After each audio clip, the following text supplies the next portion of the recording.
Welcome to the show discussing problems and issues of health with Dr. Alcena. For this segment of the show, I'm going to continue to talk about osteoarthritis. When I left off last week, I explained some of the numbers associated with osteoarthritis, why it is much more common than first thought, and the way it is outlined in the literature. It says about some 30 million people in this country have osteoarthritis. I try to explain that it is many, many, many more than that.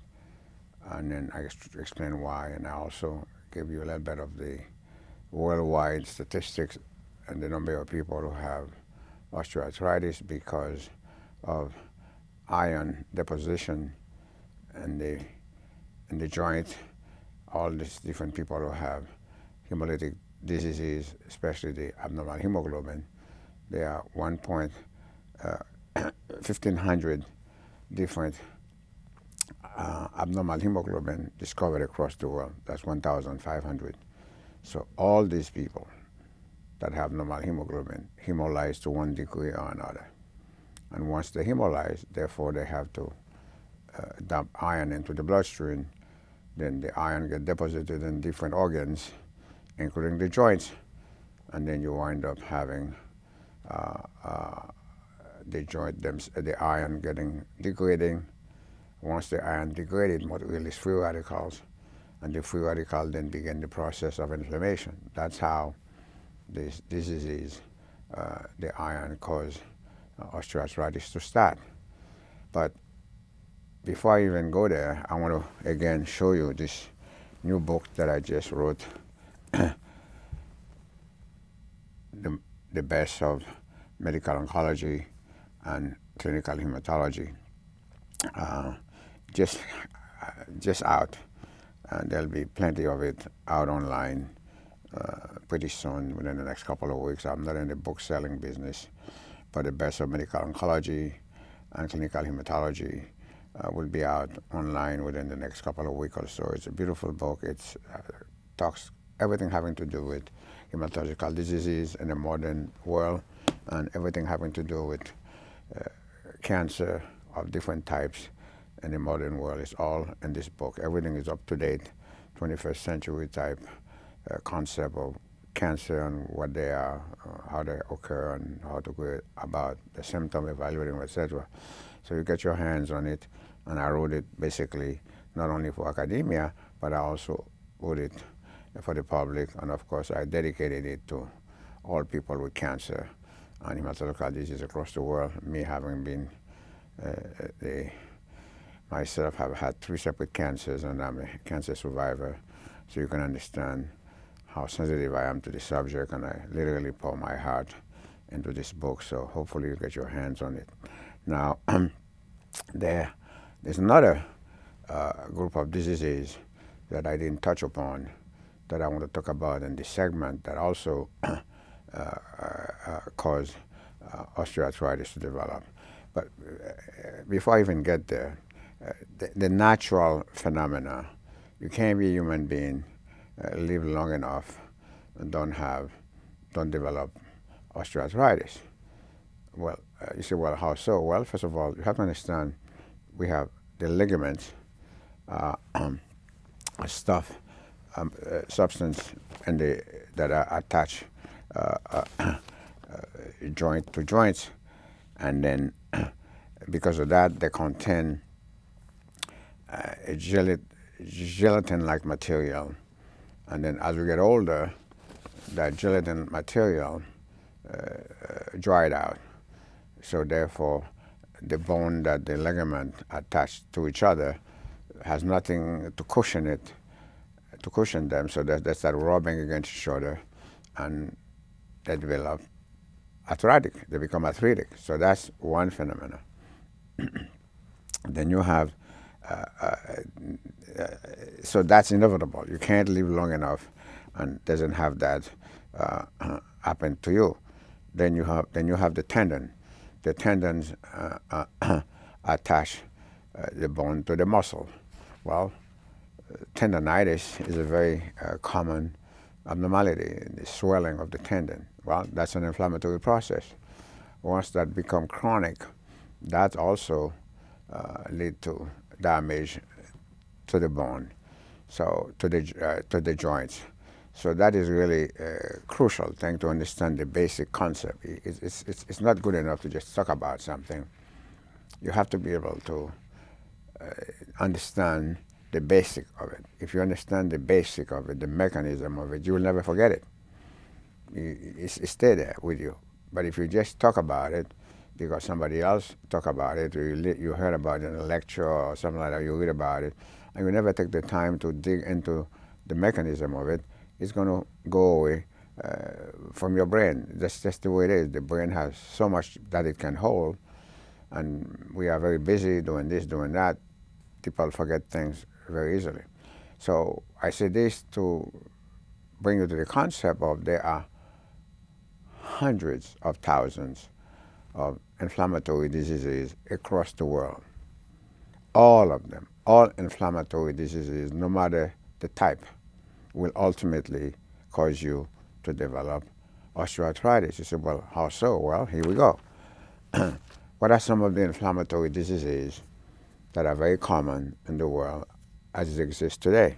Well, tuberculosis is an inflammatory disease, an infection disease, infectious/inflammatory disease.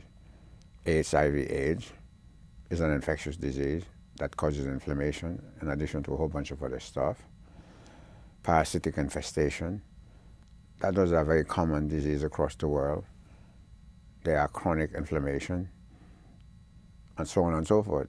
Hepatitis. You cannot have hepatitis, chronic hepatitis of any type. Those are infections. Well, they cause inflammation to develop. Okay, you can't have chronic liver disease of one type or another and don't have an inflammation. Well, once you have inflammation in the body or chronic infection in the body, you automatically have a problem of using iron. You can't use the iron properly because it is dumped into the system. Once it is dumped into the system, then you have to use it. Well, the chronic infection and the chronic inflammation prevent you from doing so. So all of us born with a substance called transferrin receptors. All of us have transferrin receptors circulating in our bloodstream. The role of the transferrin receptors is to grab onto iron when it is found when it's entered into the bloodstream. Namely, either we eat it and it enters into the bloodstream, or it is infused into us via such as a medication like Vinofer, to give you an example. Then otherwise we eat it from the food. We have it in our system. We need the transferrin receptors to grab onto the iron into the circulation and take it into the bone marrow, okay, so that the iron can be included into the baby red blood cell, erythroblast, so as to produce mature red blood cell, and the mature red blood cell then produce hemoglobin, which we need to attach oxygen to perfuse the body. Well, all chronic inflammatory processes, all chronic infectious processes block the ability of the transferrin protein to grab onto the iron. Where is the iron to go? Well, it's going to pile up. It's piled up all over the place in all organs in the human body, including the bones, the joints. So when you hear about osteoarthritis, you really have to understand these concepts.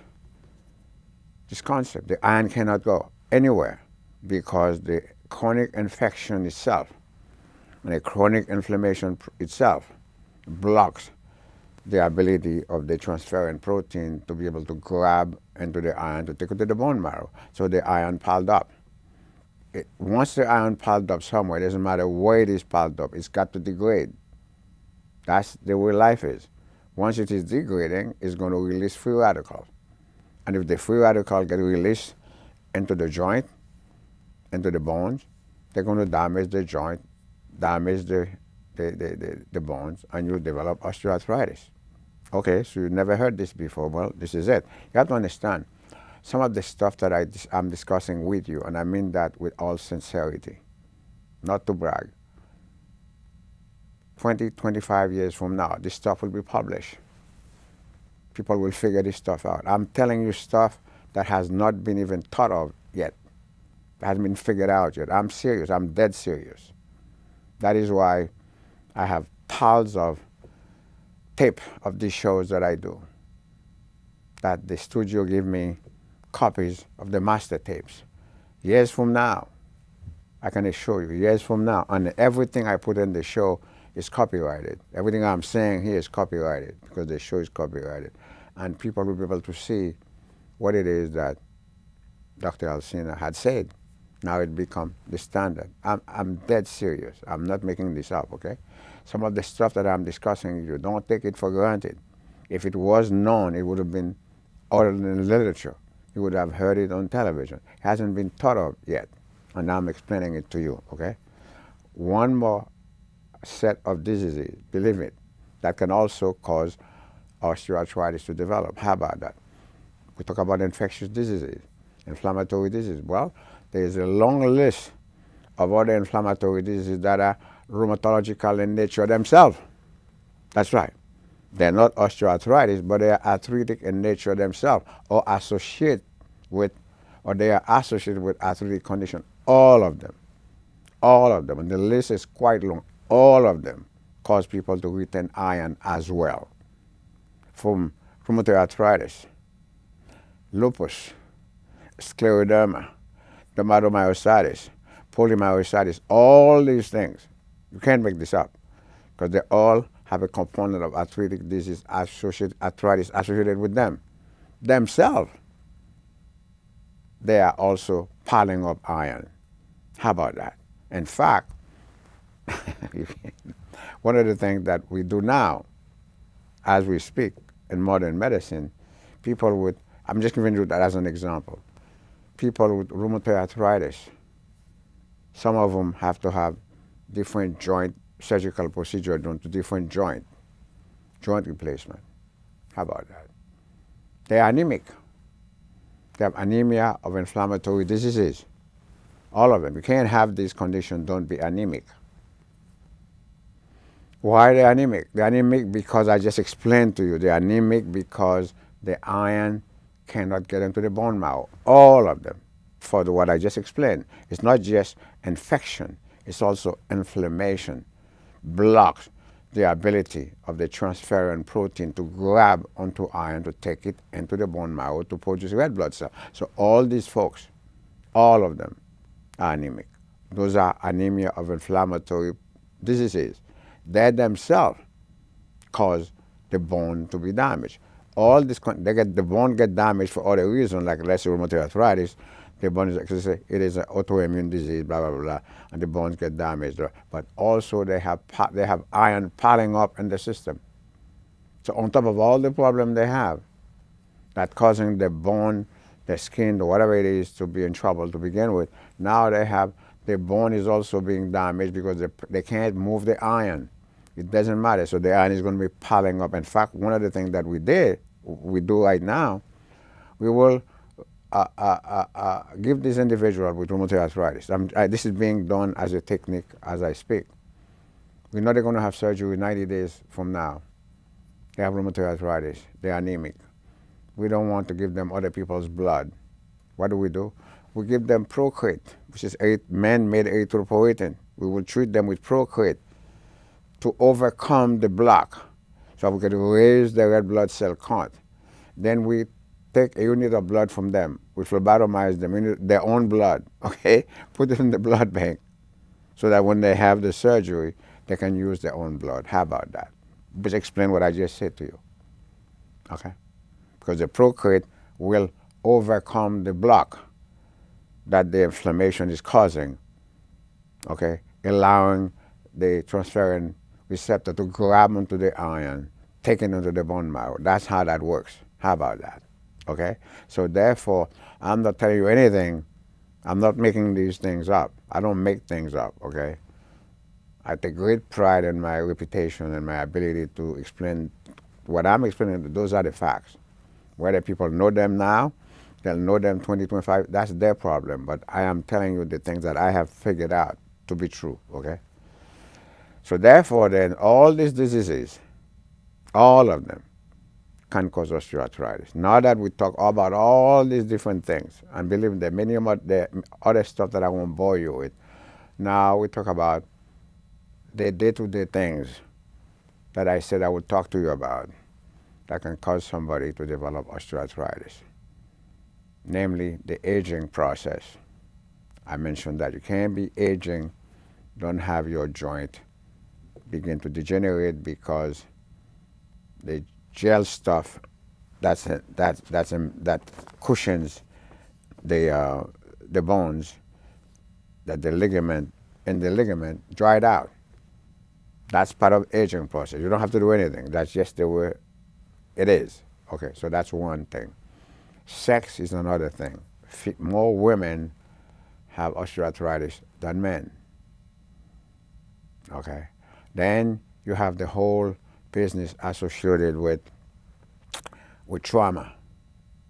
Trauma cause damage to someone's joint, someone's bones, someone's ligament, and so on and so forth.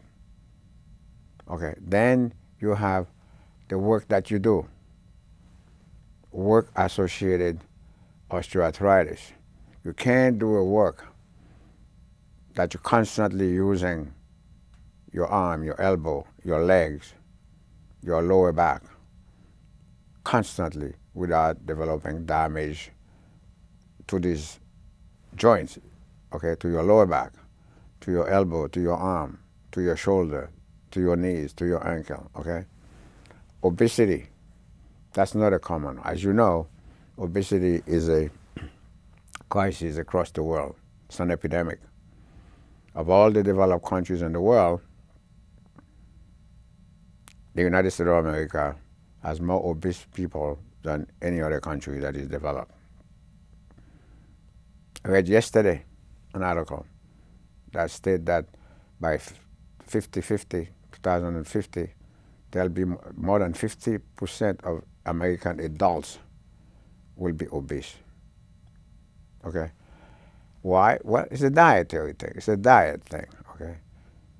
People eat that which they can afford.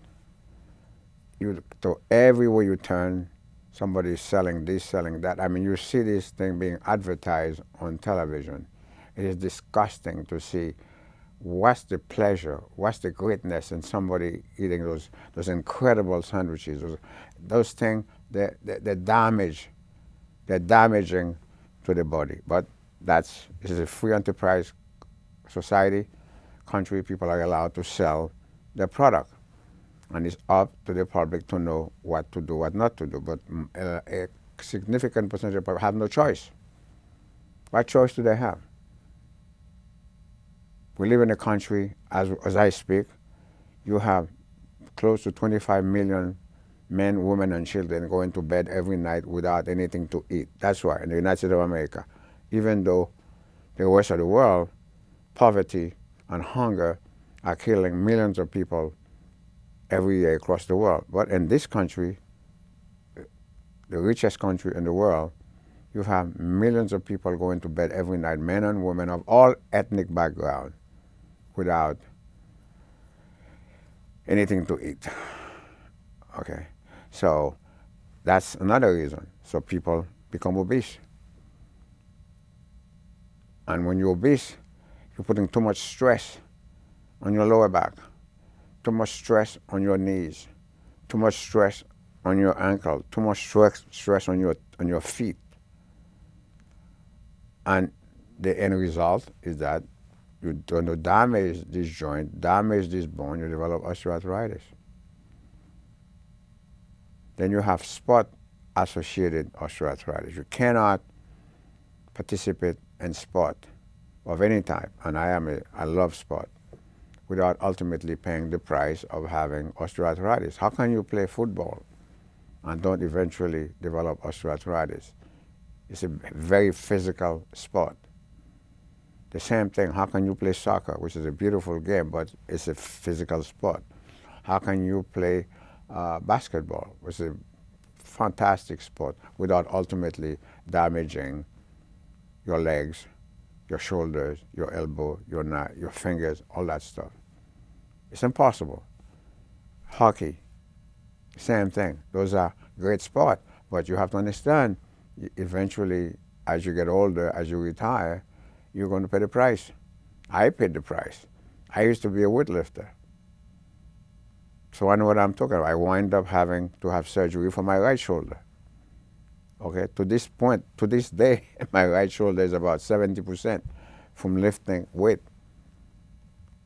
I was a huge guy. I don't look big now, but I was, you can't imagine how big I was. I was a big man.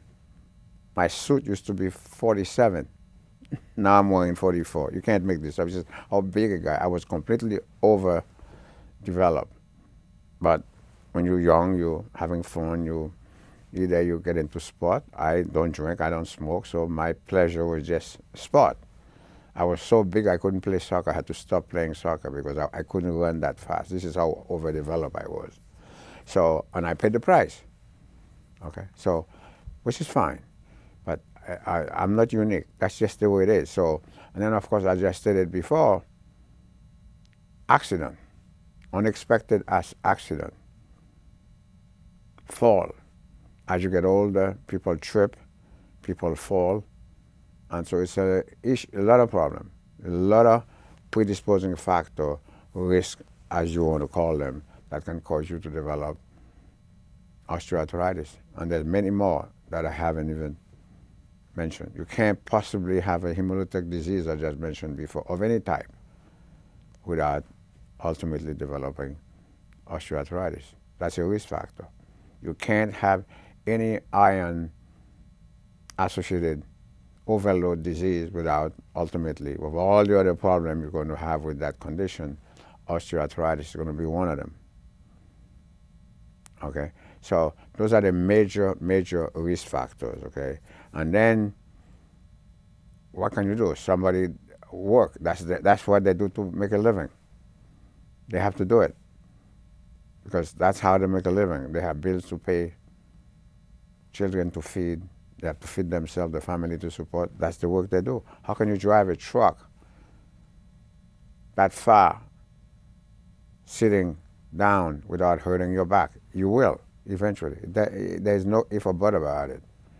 But what you're going to do? That's a job. This individual, men and women, proud individual, have to work to make a living. That's what they do for a living, to make a living. But there's a price to pay. There's a price to pay. So, and then you talk about the symptoms, as I promised you last week that I was going to talk about. Well, the number one symptom, of course, is pain, swelling, tenderness, fluid accumulation in different joints, such as the knees, the elbow, and whatever, the wrist.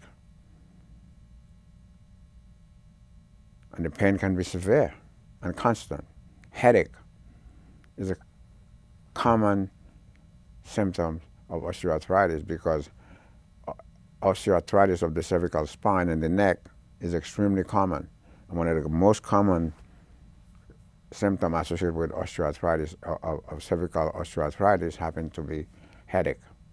So when you're evaluating patients for headache, there's a lot of stuff you have to think of, but don't you forget also to look at the neck. When you're evaluating individual for lower abdominal pain,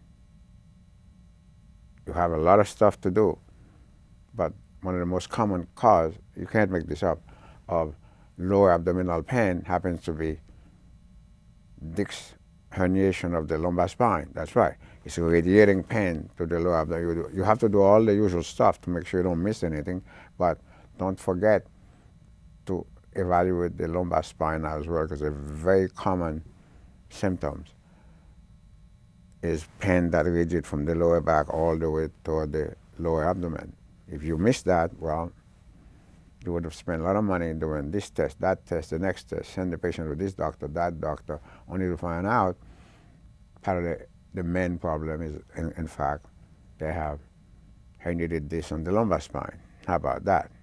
Okay. I've many times over the years, over the 47 years that I've been practicing, people present with severe headache. Oh my God, you got a lot of work to do to evaluate, make sure they don't have a brain tumor. It's not migraine, it's not this, it's not that. But you also have to remember it may be cervical spine arthritis, herniated disc in the neck or whatever. That can cause severe headache as well.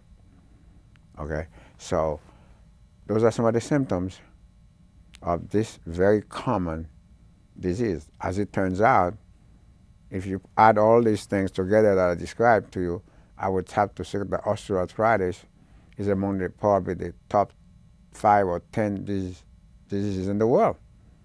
You never thought of it that way, but now that you see the package, all the stuff that can predispose somebody to develop arthritis, 1,500 abnormal hemoglobins across the world. All these people hemolyze to one degree or another. Every one of them will develop osteoarthritis. You can't hemolyze and develop osteoarthritis. Everybody across the world that have rheumatological diseases of one type or another, even though it may not have presented as arthritic first, it will ultimately have a component of arthritis attached to it. And you could figure out how, can you imagine, even in this country, you have 2.5 million black, 100,000 black with sickle cell disease, 2.5 million with sickle cell trait. By the way, the percentage is the same in Latinos as well. All these people, no matter what you think, all of them, either have, you can't have these diseases, don't have osteoarthritis. Okay? So when these people present to you, to your office, you have to practice patient-oriented and evidence-based. Don't forget to screen them by doing a quantitative hemoglobin electrophoresis. Otherwise, you will you're going to miss these things. You're going to miss these things. Also, people have low vitamin D that causes osteoporosis that will ultimately lead to osteoarthritis. You have to know who is in front of you, do not discriminate, but you absolutely never, but you have to know what to do. You can't practice high quality medicine for anyone, no matter what anybody tells you. If you don't understand the ethnicity, you're not familiar with it, you're not sensitive to it. Couldn't care less how smart you are. The person is not going to get high quality care. Listen, I'll see you next week. Until such time, keep watching the show. This is Dr. Alcena saying so long and bye-bye.